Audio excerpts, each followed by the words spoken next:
She stopped replying. She stopped showing up. And suddenly, everyone panicked. They called her selfish, cold, distant. But for the first time, she wasn't exhausted. She was free. What changed? She stopped being available. And this is how everything flipped.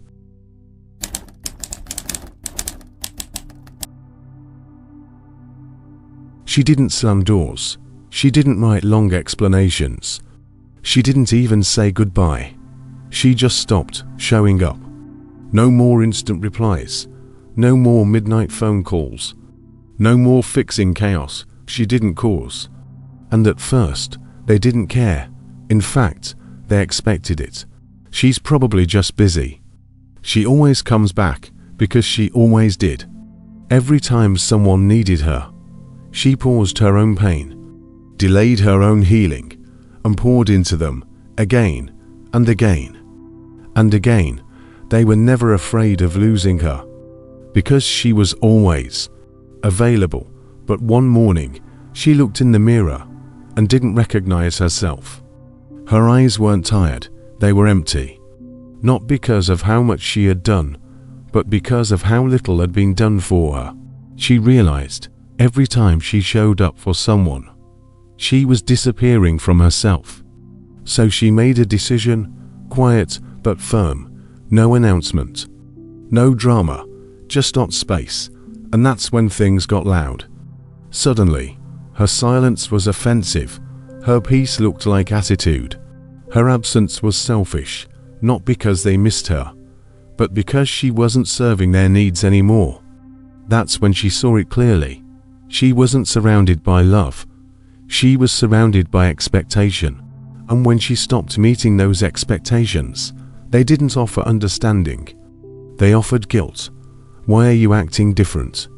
You've changed. Wow, I guess we know who you really are. Yes, she changed. And for once, it was for herself. Because being available 24/7 isn't love, it's self-erasure. And when you stop being available, you don't lose people. You lose roles you were never meant to play. You stop being the backup plan. You stop being the emotional sponge. You stop being everyone's maybe later. You become something they don't know how to use. And that's exactly the point.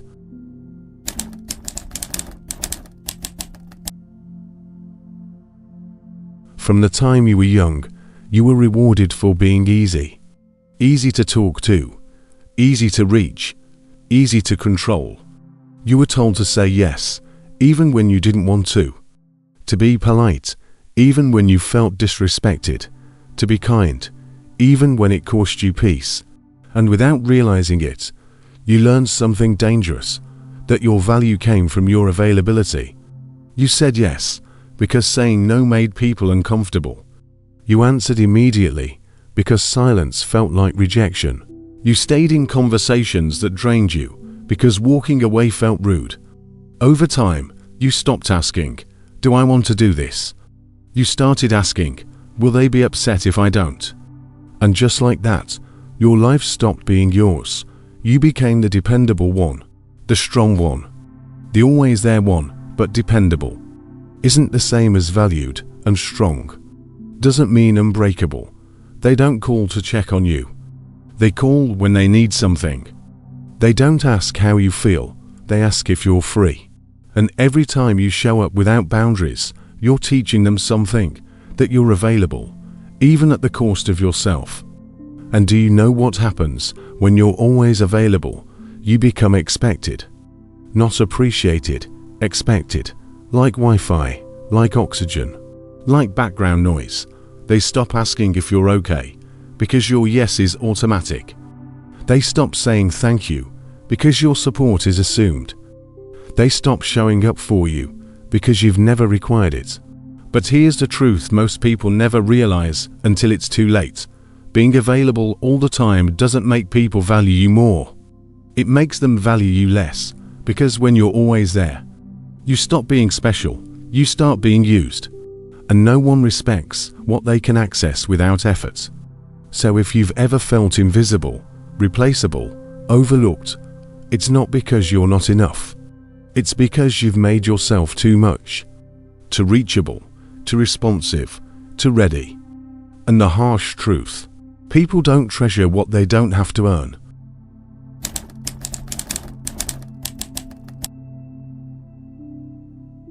Every time you said yes when you wanted to say no, a piece of you disappeared. Not in a dramatic way, but in small, almost invisible ways. You skipped rest, you ignored your gut. You pushed your own needs to the bottom of the list because someone else needed you. But here's the truth no one told you. If you keep abandoning yourself to be there for others, eventually, there's no you left to show up. And that's when the emptiness starts. Not sadness, not anger. Just a hollow space where you used to live. You laugh, but you're not happy. You show up, but you feel fake. You give love, but your own heart feels numb. And when the world looks at you, they see the same reliable face. But inside, you're running on fumes. No one notices when you're drowning silently. Because you still look like you're swimming. You respond fast. You stay calm, you hold it all together. But you know better, you feel the weight. The invisible pressure to always be okay, always be kind, always be available. But here's the part they don't see. That kindness is costing you your identity. You don't know what you want anymore, what you feel, what you need. Because you've spent so long tuned into the emotions of others, you've gone deaf to your own. This isn't generosity. This is erasure. And the worst part, you keep doing it because deep down you're afraid. Afraid that if you stop being everything for everyone, you'll be nothing to anyone. But that fear is a lie. A lie you were taught, a lie you've lived. A lie that's killing the real you quietly.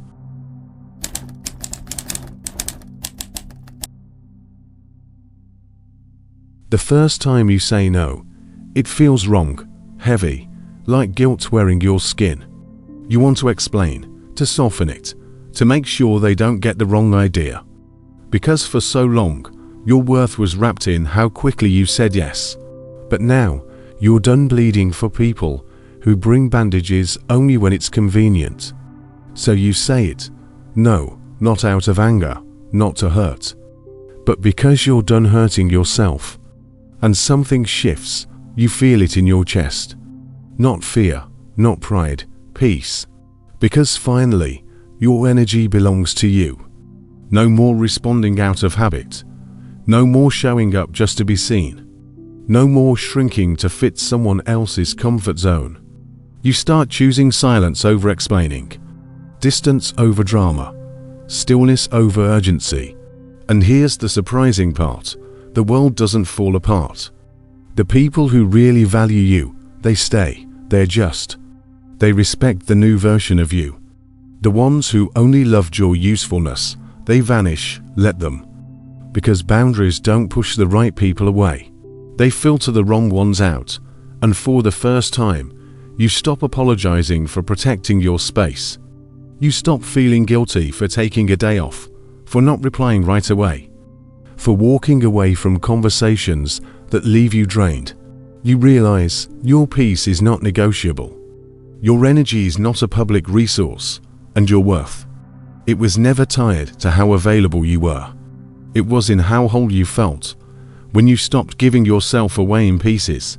When you stopped being available, the people who once praised your kindness start calling you cold.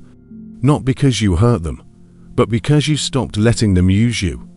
You're not reacting like before. You're not giving them access on demand. You've become unpredictable. And that terrifies them. Because manipulators don't need loud arguments. They need access.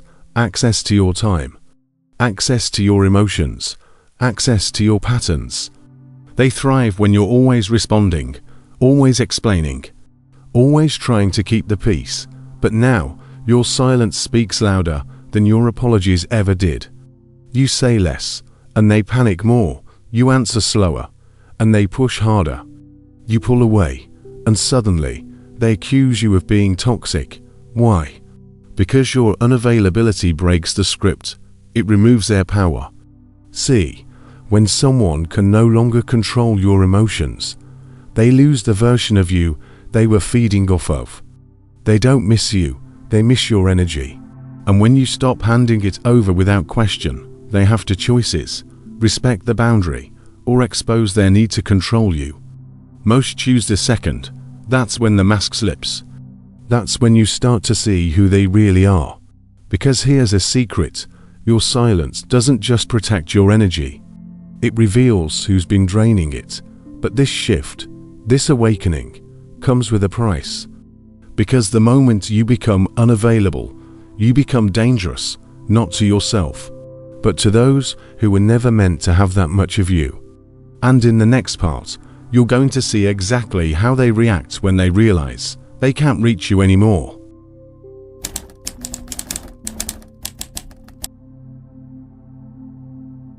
They thought you'd always be there, that no matter how far they pushed, you'd stay. But now, you're quiet, unavailable, unreachable, and the silence, it's loud, louder than any words you ever said. You're not angry, you're not bitter, you're just gone, not physically. Energetically, the door's not locked, you've just stopped leaving it wide open. And that bothers them, not because they care, but because they don't know how to reach the new version of you. The one that doesn't beg, doesn't explain, doesn't try. Because the truth is, they never expected you to outgrow the role they wrote for you. You were the helper, the healer, the always there safety net. But now, you're the ghost of their control. And your absence is the loudest message they'll ever receive. No text, no call, no confrontation, just space. And in that space, they see what they never gave you: respect. Because when you become unavailable, you become unpredictable. And when you become unpredictable, you become uncontrollable. And there is nothing more powerful than a person who knows their worth and doesn't feel the need to prove it anymore. So let them wonder, let them talk, let them feel the weight of your silence. Because the moment you stop being available is the moment they finally realize you were never theirs to reach in the first place.